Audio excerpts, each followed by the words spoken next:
사랑하는 성도 여러분, 지나간 한 주 추수감사절 연휴는 잘 보내셨습니까?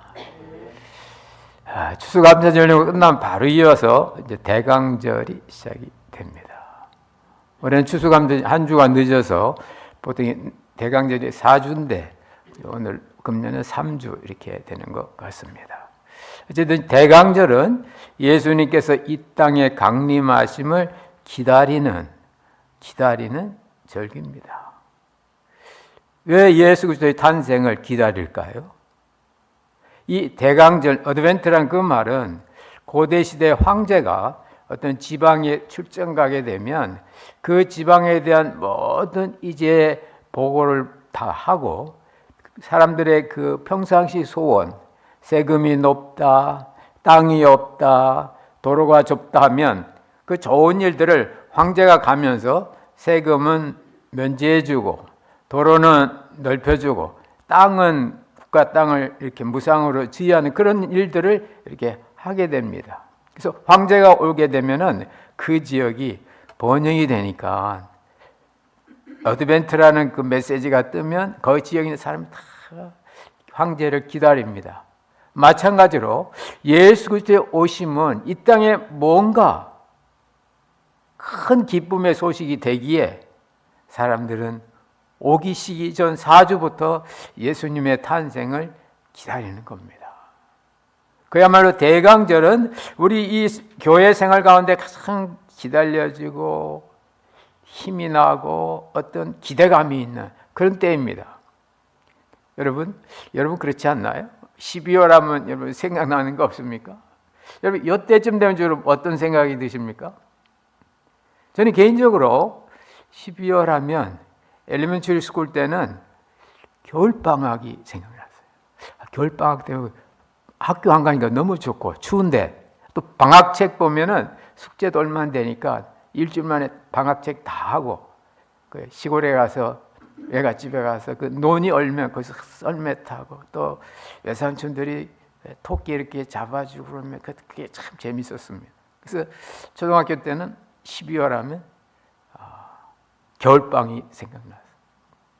그러다 유수가 되니까 뭐가 생각나나 보니까 유수 때는 그 교회에서 저희 중고등부 활동하는데 성탄 2부 24일 밤에는 꼭 학생애들이 연극을 합니다. 그럼 연극하면 전도사님이 대본을 주면 12월 한 달 동안 이렇게 하게 되는데 그 유수 때는 아무래도 그 한국에서는 그 여학생들을 만날 수 있는 유일한 기회가 교회니까 그때 되면 같이 모여서 저녁에 떡볶이도 먹으면서 연극 연습하고 뭐 그랬던 추억이 이렇게 있습니다.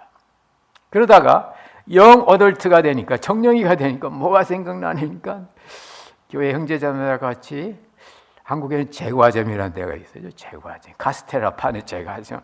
그땐 그게 얼마나 맛있든지 거기 가서 또 신식 서양 스타일 그 차도 이렇게 마시고 따뜻한 분위기에서 크리스마스 캐롤이 은근히 퍼지고 크리스마스 추리가 입구에 있고 바깥에서는 그냥 춥고 눈이 오고 그런 데서 그 따뜻한 데서 형제자매끼리 만나서 농담했던 그런 추억이 있습니다.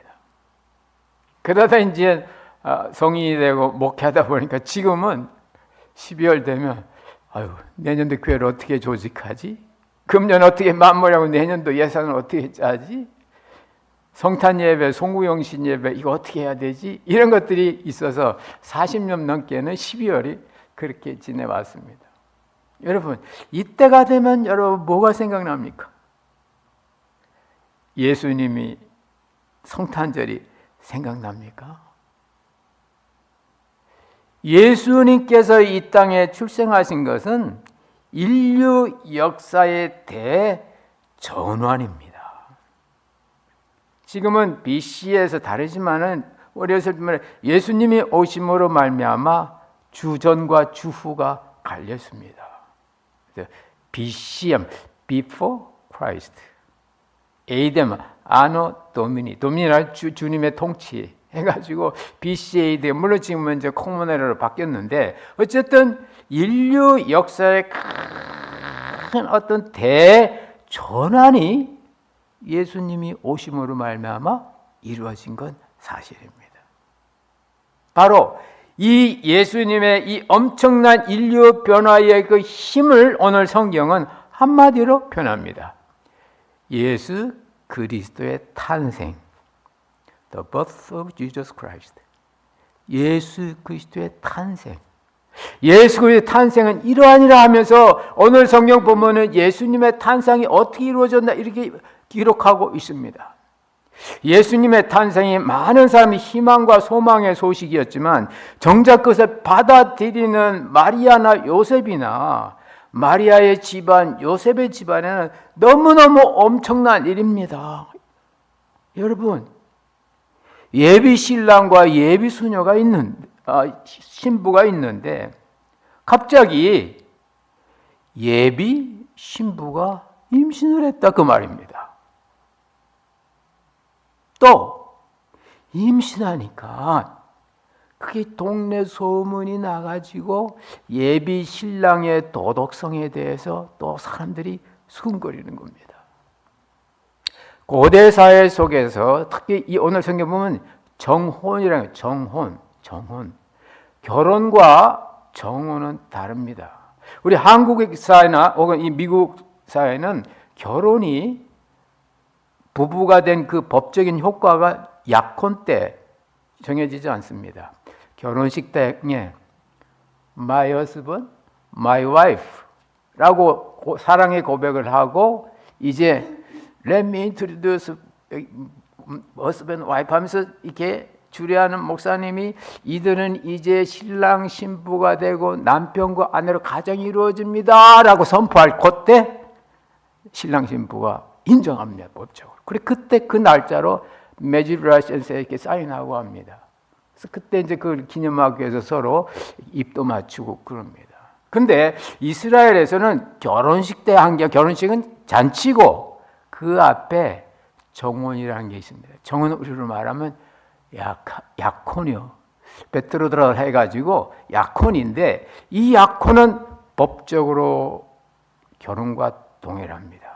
그래서 만약 약혼 때는 남편은 이제 예비 신랑은 집을 마련해서 신부가 들어오도록 준비하고 신부는 자기 인생의 최고의 성숙함과 정숙함과 순결함과 아름다움을 유지하는 그때가 바로 이 정혼 때입니다.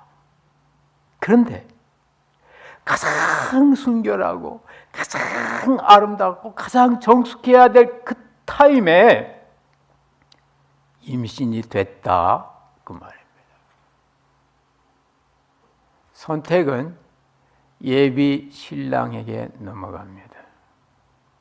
예비 신랑은 자기가 저 임신에 더 책임지지 않습니다. 제가 한 짓이 아닙니다라는 도덕성을 친구들과 함께 증인으로 하면 선포하면 그 마을에서는 그 여인을 이제 불량한 여인으로 해서 화형시키게 되는 그런 당시에 법적 관습이 있었습니다.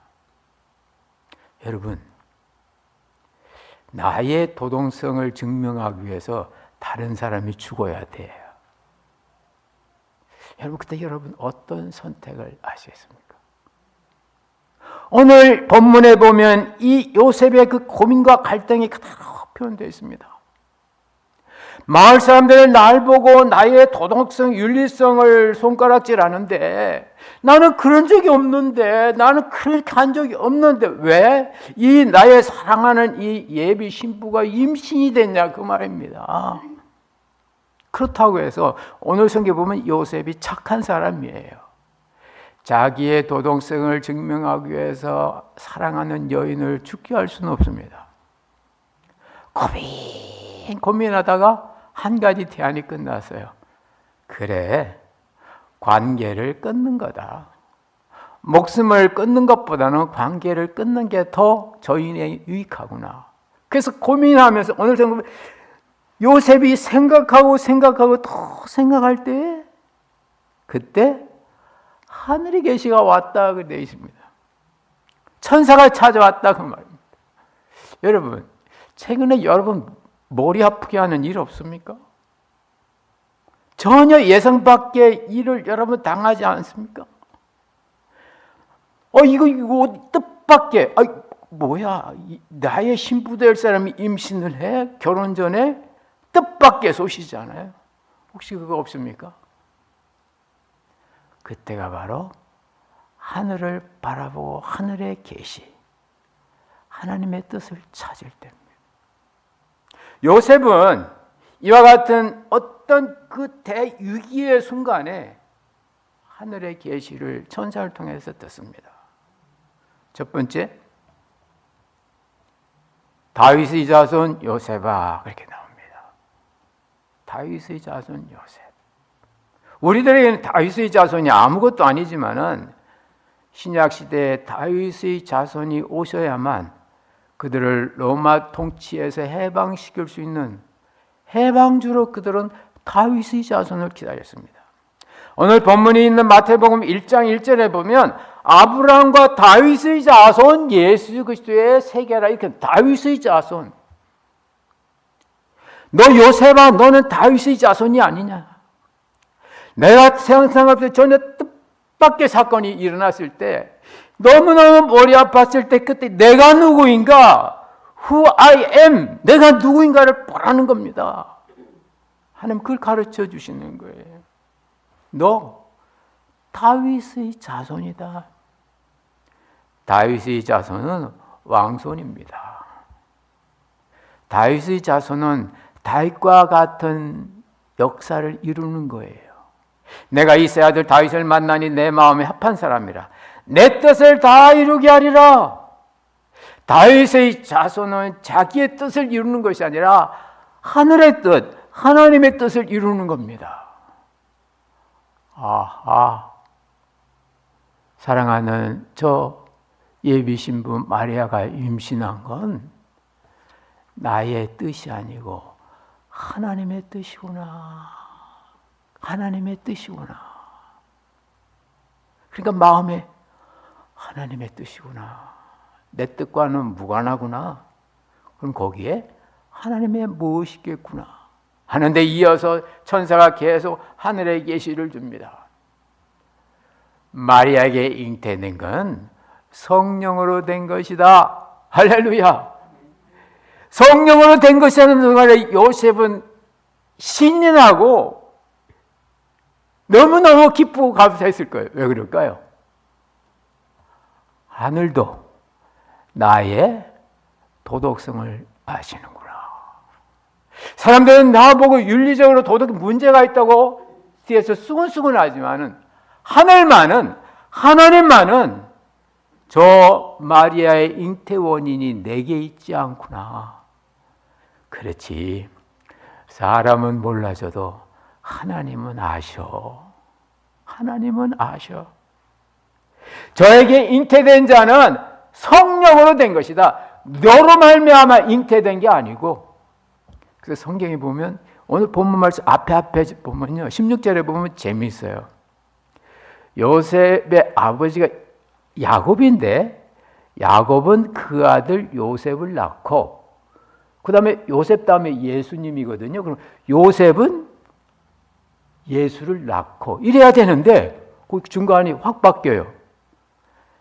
야곱은 요셉을 낳고 요셉은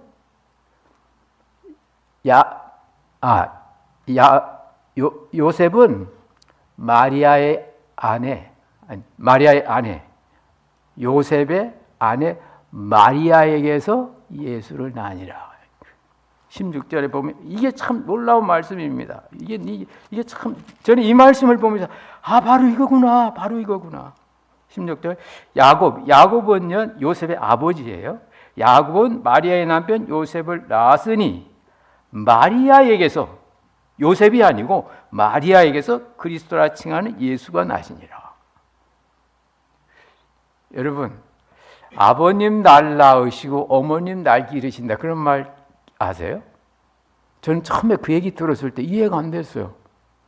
나는 어머니 뱃속에서 났으면 어머니가 날 낳아야 되는데 왜 아버님 날 낳으시고 어머님 날 기르신다고 했을까? 그러니까 성경도 그래요.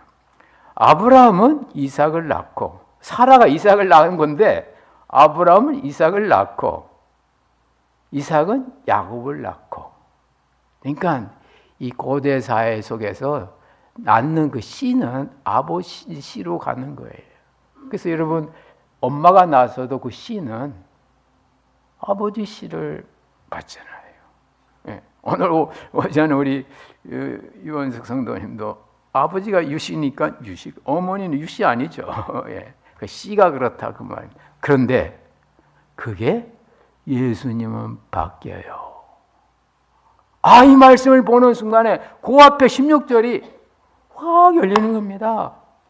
그래서 창세기 3장 15절이 확 생각나는 거예요. 그래서 여자의 후손이 뱀의 머리를 깨시는구나. 마리아에 의해서 예수가 나니라.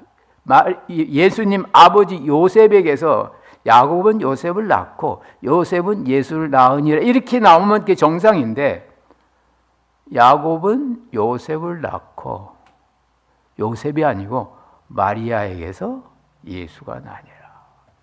남자의 씨로 가다가 마리아 여성으로 바뀌는 겁니다.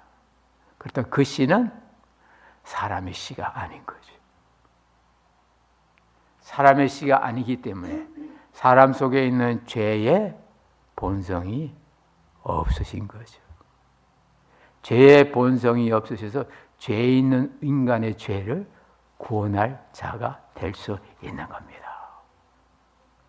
여러분, 이 같은 하나님의 뜻을 이루기 위하여 오늘 하늘에 계시는 그에게 잉태된 자는 성령으로 된 것이라고, 성령으로 된 것이라고.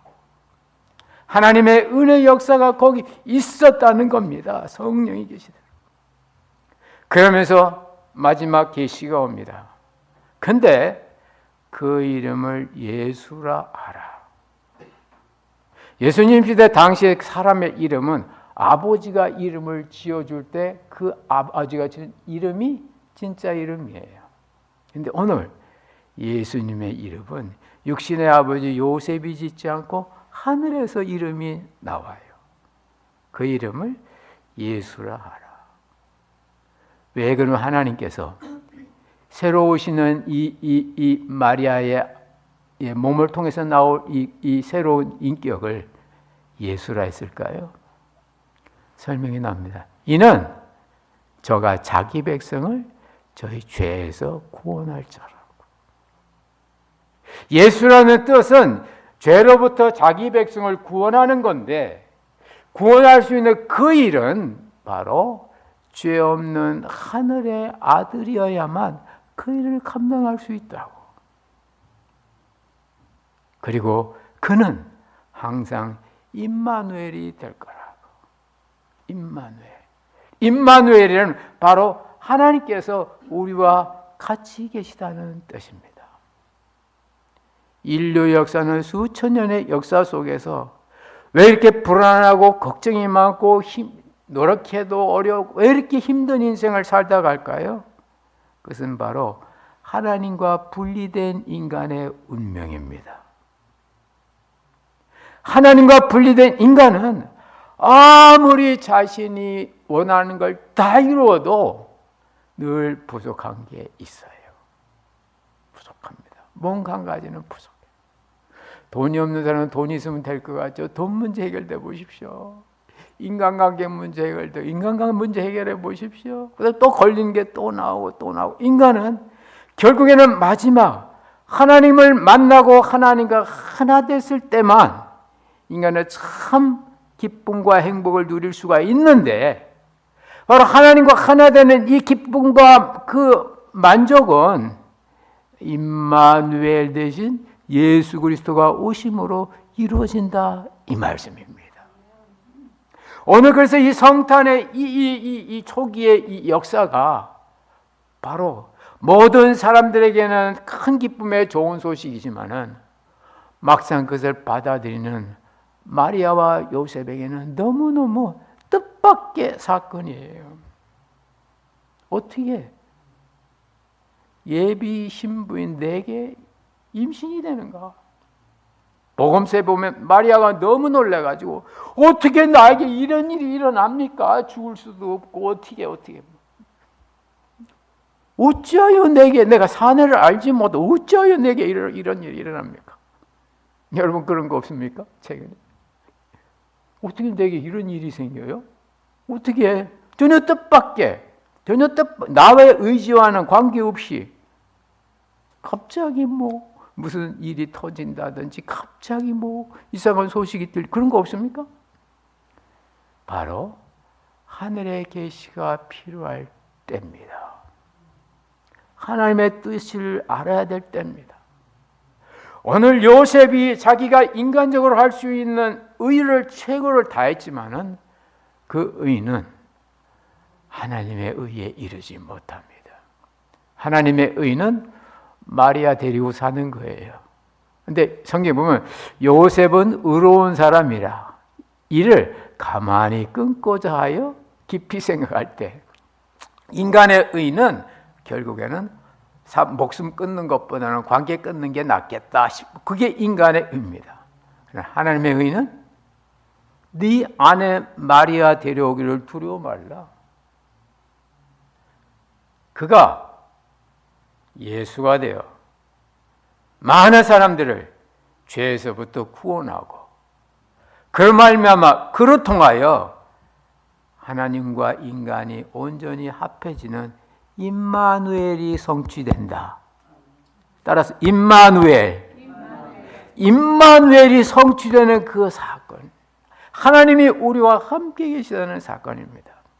우리말 성경에는 그 표현이 약한데요. 이 원래 그 마태가 이 계시를 받아 이 말씀을 기록할 때는 보면 거기에 에스틴이란 말을 써요. 호 에스틴 해가지고, 에스틴이란 말은 뭐냐면 항상 지금입니다. 항상 지금. 예. 항상. 임마누엘은 항상 지금인 거예요. 사랑은 어제의 사랑이 아닙니다. 지금 사랑입니다. 기쁜 거, 어제 기쁜 거 아닙니다. 지금 막 기쁘고 좋은 거. 지금. 그게 에스틴이라는 그 뜻입니다. 오늘 임마누엘은 지금이에요. 그래서 영어에도 now라면 now. 그러면 now. 지금이야, now. 지금 역사한다. 바로 임마누엘이라는 소리를 깨닫고 나서 요셉이 할 수 없는 일을 합니다. 바로 자기 씨가 아닌 아이를 잉태한 이 예비 신부를 데려와요. 뭐로? 자기 아내로 데려옵니다. 오늘 성경에 보면 놀라운 말씀이 있습니다. 놀라운 말씀에 이에 잠이 깨어 일어나서 주의 사자대로 분부하여 보면 그 아내를 데려왔으나, 자기 아내입니다. 자기 아내. 내 아내인데 남의 씨를 뺐어. 여러분 그 실제가 됐다 보지. 요셉이 실제거든요. 여러분 마음이 어떻게 했어요? 고대사에 평생 그 동네 사람들의 손가락질을 어떻게 감당하고 어떻게 사냐 말입니까? 그런데 그에게 now is Immanuel. 지금 하나님이 나와 함께 계시는구나. 지금 하나님이 나와 함께 하시는 임마누엘이구나. 저 마리아의 뱃속에 잉태된 저 아이가 예수인데, 저 아이가 우리 집에 와야 우리 집에 구원이 이루어지고, 저 아이 때문에 하나님이 우리 집에 와서 우리가 온전히 임마누엘이 되는구나. 할렐루야. 여러분 심령에 예수님이 오시고 우리 교회 안에 예수님이 오실 때 이곳에 하나님이 함께 계시고 하나님이 역사해 주셔서 하나님의 능력들이 나타날 줄로 믿습니다. 그것이 바로 성탄에 하나님께서 우리에게 주신 은혜예요. 요셉이 이 임마누엘의 은혜를 깨닫고 나니까 잠이 깨서 더 이상 고민 안 합니다. 앞에 보면 깊이 생각했다 그랬거든요. 고민 안 해요. 그냥 가서 마리아 데리고 오는 거예요. 자기 아내로. 여보,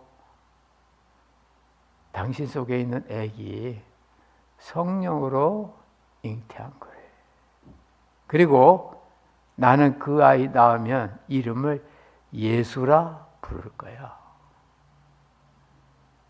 하나님이 가르쳐 주셨으니까. 그리고 여보, 걱정하지 마.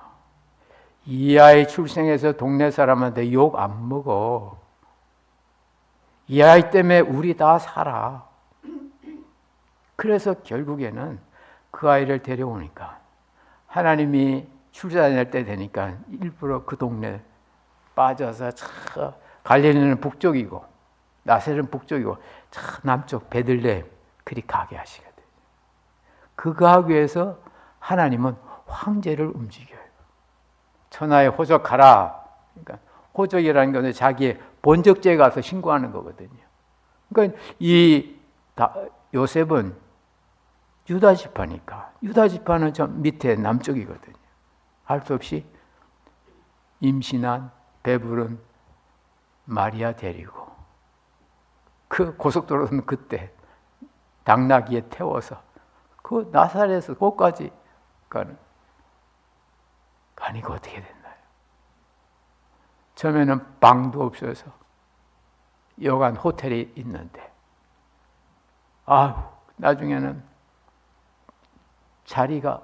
애 놓을 자리가 없어서 할 수 없이 마구간 같은 데에서 애를 낳는데, 동방 박사들이 와서 경배하고, 목자들이 와서 경배하고,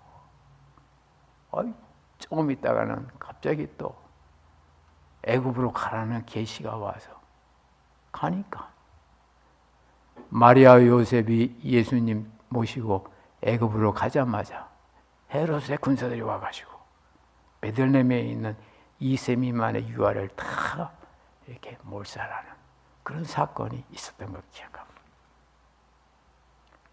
요셉은 예수님 때문에 그 생애가 가치 있는 생애가 된 거예요. 우리 인생도 예수님을 진짜 모셔서 예수님의 그 임마누엘의 역사 속에서 주님과 온전히 하나로 묶어진 삶을 살 때에 우리는 상황과 관계없는 진정한 인생을 살게 될 줄로 믿습니다. 그리고 예수 때문에 우리에게는 하나님의 자기 백성이 되는 겁니다. 다윗의 자손 다윗은 이스라엘의 왕이었습니다. 근데 예수님은 다윗의 자손이지만은 이스라엘은 민족적 어떤 구원이 아니고 죄로 말미암아 구원받은 사람들, 자기 백성을 죄에서 구원할 자라고. 그 사람 민족이 어디든 관계없습니다. 그 사람 컬러가 어디든 관계없습니다. 그 사람의 문화가 어떤 문화든 관계없습니다. 남녀노소, 빈부, 격차, 교육 아무 상관없습니다. 자신의 죄됨을 깨닫고 그 죄됨이 예수를 통하여 해결됨을 믿고 죄에서부터 자유와 해방된 삶을 누리는 그 사람이 바로 하나님의 친백성이 되는 걸 믿으시기 바랍니다. 그래서 바로 그 주님의 구원 역사가 유대인에게 머무른 구원이 아니라 온 세계 모든 민족에게 전파될 수 있는 그 길은 민족적 구원이 아니고 문화적 구원이 아니고 죄에서부터의 구원이기 때문에 죄인임을 깨닫는 모든 사람마다 그 시대를 통한 그런 은혜와 축복을 누리는 삶을 누리게 된 겁니다. 이것을 알고 기억하고 전하는 것이 성탄의 정신입니다. 오늘부터 시작해 12월 한 달 동안 여러분의 삶이 정말 내 삶에 예수 그리스도가 정말 오시는 사건이 뭔가? 요셉은 전혀 뜻밖의 사랑하는 애인이 임신하는 걸 통해서 예수를 알게 됐어요. 예수를 받아들이게 됐어요. 예수님과 묶어진 인생을 살았습니다. 최근에 여러분 전혀 뜻밖의 사건이 있었다면 그 사건 속에 있는 하늘의 계시, 하늘의 뜻을 여러분 분명히 깨닫고 그를 통하여 예수님 만나고 예수님을 통하여 임마누엘의 축복이 여러분들의 축복이 되시기를 주의 이름으로 축원합니다. 기도하시겠습니다.